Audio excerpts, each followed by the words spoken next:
ప్రేక్షకులందరికీ నమస్కారం. ఈరోజు మన స్టూడియోలో ప్రముఖ తంత్ర జ్యోతిష్యులు, జ్యోతిష రత్న, జ్యోతిష సామ్రాట్ చింతా రుక్మాన్ గదరావు గారు మనతో ఉన్నారు. గురుగారితో మాట్లాడేద్దాం. గురుగారు నమస్కారం. గురుగారు మాతృదేవోభవ, పితృదేవోభవ, ఆచార్య దేవోభవ.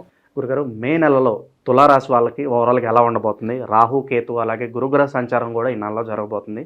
దీని ఆధారంగా ఈ రాశి వాళ్ళకి నెల ఎలా ఉండబోతుంది గురుగారు?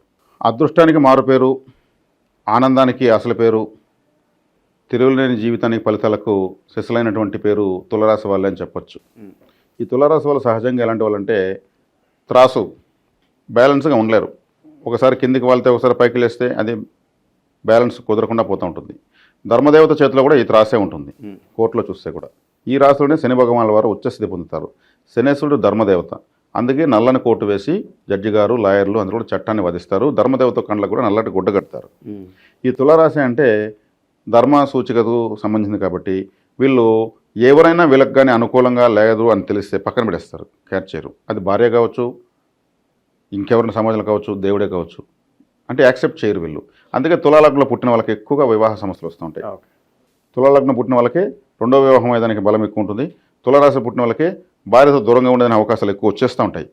వీళ్ళు అడ్జస్ట్ కారు. ఫస్ట్ నేను చెప్పింది కరెక్ట్ అనే విధంగా వస్తారు. ఎందుకంటే ధర్మ దేవత చిహ్నం చేతిలో ఉంది కదా, నేను చెప్పింది వీళ్ళని పొగుడుతూ ఉంటే చాలు, నువ్వే హీరో, నువ్వే అంటూ ఉంటే బ్యాలెన్స్ అవుతారు. లేదంటే ఎటో ఒకటిపో వాలిపోతారు. ఎటొచ్చి ఈ రాశికి లేదా ఈ లగ్నానికి శుక్రుడు అత్యంత శుభగ్రహం, శుక్రగ్రహము రాశ్యాధిపతి. కాబట్టి వీళ్ళు ఎక్కువగా లగ్జరీని పొందుతారని చెప్పొచ్చు, ఎక్కువగా ధర్మం పైన ఎక్కువగా ఆలోచిస్తారని చెప్పొచ్చు, పొగిడితే ఎవరికైనా ఎటువంటి సహాయం చేసేస్తారని చెప్పొచ్చు.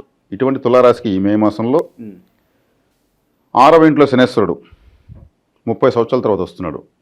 శనేశ్వరుడు 6వ ఇంట్లో మంచి శుభ ఫలితాలను ఇస్తాడు. ఆయన 6వ ఇంట్లో 3, 6, 11 స్థానంలో శనేశ్వరుడు విశేషమైన శుభ ఫలితాలు ఇస్తాడు.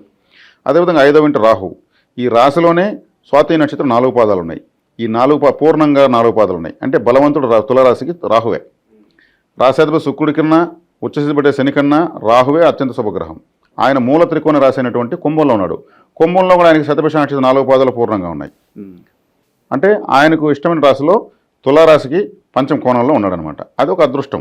18 సంవత్సరాల తర్వాత అక్కడికి వచ్చాడు ఆయన. లాభస్థితిలోకి కేతు వెళ్ళాడు.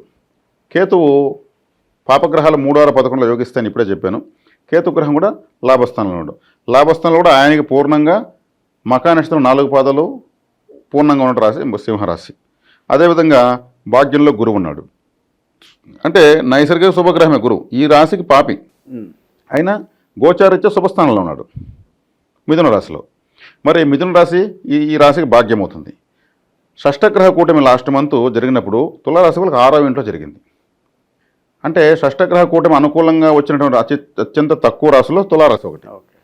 వీళ్లకు శుభ అశుభ గ్రహాలన్నీ కూడా మంచి స్థితిని పొందడం మంచి అదృష్టం.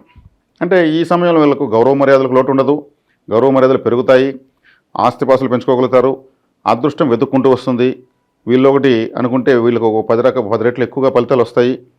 జాతకంలో ఏదైనా దుర్దశ, అవయోగ దశ, నీచ దశ జరిగితే తప్పితే మిగిలిన తక్కిన తులారాశిలో అన్ని వర్గాల వాళ్ళకి అత్యద్భుతంగా ఉంది.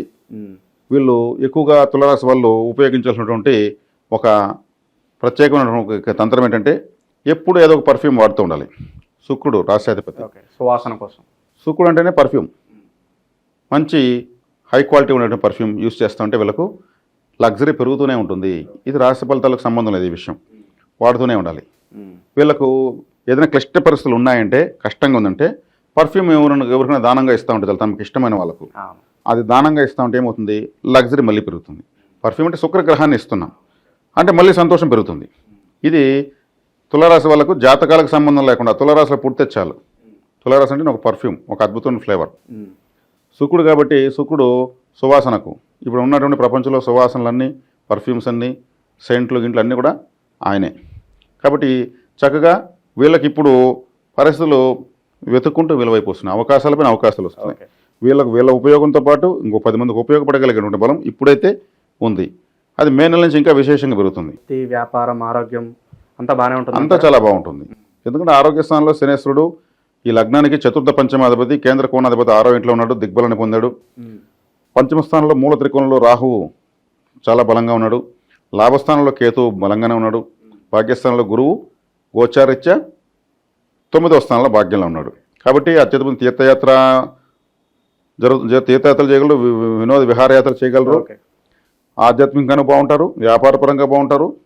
అదేవిధంగా ఇంకా అదృష్ట స్థానంలో రాహు అంటే ఒక లక్, అన్ఎక్స్పెక్టెడ్ లక్. రాత్రి హీరోలు అయ్యే వాళ్ళంతా రాహుతోనే అవుతారు, ఇతర ఏ గ్రహాలు కాదు. అప్పటికప్పుడు స్టార్స్ అయిపోతూ ఉంటాయి. నైట్ స్టార్స్ అయిపోతారు. అది రాహువే చేసే షార్ట్ కట్ మెథడ్స్లో చేసేస్తాడు. కాబట్టి వీళ్ళకి అదృష్టం ఒక విధంగా అన్ని వైపుల నుంచి అనుకూలంగా వచ్చింది. షష్టగ్రహ కూటం కూడా వీళ్ళకే ఫేవర్గా వచ్చింది. కాబట్టి ఇక్కడ ఎంత చెప్పినా కానీ శుభమే చెప్పాలనిపిస్తుంది, కానీ శుభమే చెప్పాలి కాబట్టి చెప్తున్నాము. ఈ రాశి వాళ్ళకు అదేదో అంటూ ఉంటారు కొన్ని వీడియోల్లో, పట్టిందల్లా బంగారు అనేసి. ఆ టైటిల్ అయితే వీళ్ళకి పెట్టచ్చు ఇప్పుడు, ఎందుకంటే వీళ్ళు ప్రయత్నించిందంతా సక్సెస్ అని అర్థం. దాన్ని నిరుపయోగం చేసుకుంటే వీళ్ళు చేతకంతంతో అన్నిందుకు ఎవరికి బాధ్యులు కాదు. అవకాశాలు మాత్రం చక్కగా పుష్కలంగా వస్తున్నాయి. సో కాబట్టి నిండైనటువంటి ఫలితాలు, మెండైనటువంటి ఫలితాలు తులారాశి వాళ్ళకి అన్ని వర్గాల వాళ్ళకు ఉన్నాయి. ఒక రకంగా గురుగారు ఇది గోల్డెన్ పీరియడ్ అని చెప్పొచ్చు కదా. చాలా ఈ period చక్కగా ఎప్పటి వరకు ఉండొచ్చు అంటారు వీళ్ళకి? ఈ పీరియడ్ వీళ్ళకి ఇంకా సుమారు వీళ్ళకి ఒక 3 సంవత్సరాల పైగా ఉంది. ఎందుకంటే శని భగవానుల వారు 2.5 సంవత్సరం 6వ ఇంట్లో ఉంటారు. కాబట్టి ఆ 2.5 సంవత్సరం తర్వాత కూడా మళ్ళీ అప్పటి గ్రహస్థుల ప్రకారము ఇంకొంత ఎక్కువ కాలం వీళ్ళకు ఉండేదనే అవకాశం ఉంటుంది.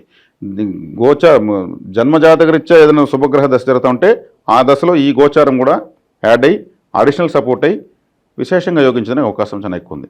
2-3 సంవత్సరాల వరకు శని భగవానుల వారు మేషంలోకి వచ్చే వరకు, మేషంలోకి వచ్చినప్పుడు శని భగవానులు వచ్చిన నష్టం చేయడు. ఆయన నేరుగా రాశిని చూస్తాడు. రాశిని చూసినప్పుడు కొంచెం కష్టంగా ఫలితాన్ని ఇస్తాడు, కానీ అశుభం మాత్రం చేయడు. కాబట్టి ఓవరాల్గా వీళ్ళకి ఎత్తుకుంటే ఇంకా సుమారు ఒక 4-5 సంవత్సరాల వరకు బాగున్నట్టే. ఎందుకంటే మేషంలోకి శని వచ్చినప్పుడు నీచపడతాడు. అయినా కానీ రాశికి శుభగ్రహమే కాబట్టి తన వాడు అనుకున్నవాడు ఎక్కడున్నా మనకు తనవాడే అవుతాడు. ఓకే. అప్పుడు తను ఇబ్బంది పడుతున్నా కానీ మేలు చేయడానికి చూస్తాడు, కానీ కీడు మాత్రం చేయడు మన అనుకున్న వాళ్ళు ఎక్కడ కానీ. కాబట్టి వీళ్ళకి 4-5 సంవత్సరాల పాటు బాగున్నట్లే. ఈ గ్రహస్థితి ద్వారా వచ్చిన ఫలితాలు వీళ్ళ జీవితాంతం మిగిలిపోతాయి. అంటే ఏదో తాత్కాలికమైనటువంటి ఫలితాలకు రాకుండా శాశ్వతమైన ఫలితాలు అయితే పొందగలుగుతారు. ఈ వైవాహిక జీవితం కూడా బాగానే ఉంటుందంటారు గురుగారు? చాలా బాగుంటుందండి. ఎందుకంటే తులారాశి వాళ్ళంటేనే త్రాసు అని చెప్పాను. నైసర్గిక కాలపురుషునికి 7వ స్థానం అది, భార్య లేదా భర్త స్థానం అది. ఈ గ్రహస్థితిలో ఉన్న వాళ్ళు ఇప్పుడు వివాహ ప్రయత్నాలు చేస్తే చక్కగా వీళ్ళకి వశీకారం ఉంది. ఇలా చూడగానే అలా నచ్చుతుంది అమ్మాయి. ఓకే. వీళ్ళకి వశీకారం ముఖ్యంగా గ్రహస్థితి బాగున్నప్పుడు వశీకరణ, గ్రహబలం బాగుంటుంది. కాబట్టి చూసి చక్కటి ముహూర్తంలో పెళ్లి చేసుకోవడం ఉత్తమం. ఎందుకంటే వీళ్ళకి వివాహ విషయాల్లోనే దోషం ఉంటుందని చెప్పాను కాబట్టి గ్రహస్థితి బాగున్నా కాబట్టి బాగున్న ముహూర్తాన్ని పెట్టుకుని పెళ్లి చేసుకోగలిగితే వీళ్ళ జీవితకాలం మంచి దాంపత్యంతో వీళ్ళు ముందుకెళ్ళచ్చు. సో మంచి ఫలితాలు ఉన్నాయి కాబట్టి ఇతరుల నుంచి శత్రు బాధలు కావచ్చు, ఇతరుల నుంచి చెడు చూపు కావచ్చు, ఇవన్నీ ఎక్కువగా ఉంటాయి. మరి వీటి నుంచి అధిగమించడానికి ఏం చేస్తే బాగుంటుంది గురు? ఇక్కడ ఏమంటే ఇతరుల నుంచి ఉండేవి సహజంగా ఉంటాయి. సమాజం అన్నాక మంచి చెడుల కలయిక. వీళ్ళకి కలిగిన శుభ ఫలితాలతో వీళ్ళు ఇంకొకరిని ఎక్కిరించకుండా, అంటే తమ ఐశ్వర్యంతో ఇంకొకరి పేదరికాన్ని ఎక్కిరించకూడదు. ఏ రాశి వాళ్ళైనా సరే, ఎవరైనా సరే. నా స్టార్ తిరిగిందనేసి ఇంకొకరిని బాధ పెట్టకుండా ఉంటే చాలా మంచిది. రాబోయే కాలంలో అదొక ఆశీర్వాదంగా మారుతుంది. లేదంటే వీళ్ళ టైం బాగుంటే వాళ్ళకి టైం బాగా వస్తుంది. మన టైం నడుస్తున్నప్పుడు గురుగారు ఎక్కువగా ఈగో అనేది ఎక్కువ పెరిగిపోతూ ఉంటుంది. అవును. పెంచుకోకుండా ఇంకొక 10 మందికి ఉపయోగపడేది చూసుకోవాలి. అలా ఉపయోగపడగలిగితే అది మనకు మరింత మెరుగైన ఫలితాలు ఇస్తుంది. కాబట్టి ఇప్పుడు ఈ రాశి వాళ్ళు ఇతరత్ర 10 మందికి ఉపయోగపడేటువంటి ఏదైనా అవసరం వీళ్ళకి వచ్చి ఆ శక్తి ఇస్తే చేయడం చాలా ఉత్తమం. ఇక మరి వీళ్ళకి రెమెడీస్ ఏమన్నా అవసరం అంటారా? రెమెడీస్ అవసరం ఏముందంటే కలిగినటువంటి దాన్ని కలిసి వచ్చిన అదృష్టాన్ని దుర్వినియోగం చేసుకోకుండా ఉండగలిగితే అదే పెద్ద రెమెడీ. ఇక దైవారాధన విషయంలో పర్టికులర్గా ఏమన్నా ఉంటుందా వీళ్ళకి? దైవారాధన విషయంలో తీసుకుంటే వీళ్ళకు చక్కగా తులారాశి వాళ్ళు కాబట్టి లక్ష్మీదేవారాధన చేసుకోవచ్చు. తిరుచానూరు పద్మావతి అమ్మవారు, శ్రీరంగం, తమిళనాడులో శ్రీరంగం, ఈ 2 శుక్ర గ్రహ ప్రభావ స్థలాలు. కాబట్టి రాశ్యాధిపతిని బలపరుచుకుంటూ వస్తే లగ్జరీ పెరుగుతుంది. ఈ రాశి వల్ల గ్రహమే శుక్రుడు కాబట్టి ఆ శుక్రస్థానాలకు వెళ్ళి రావచ్చు.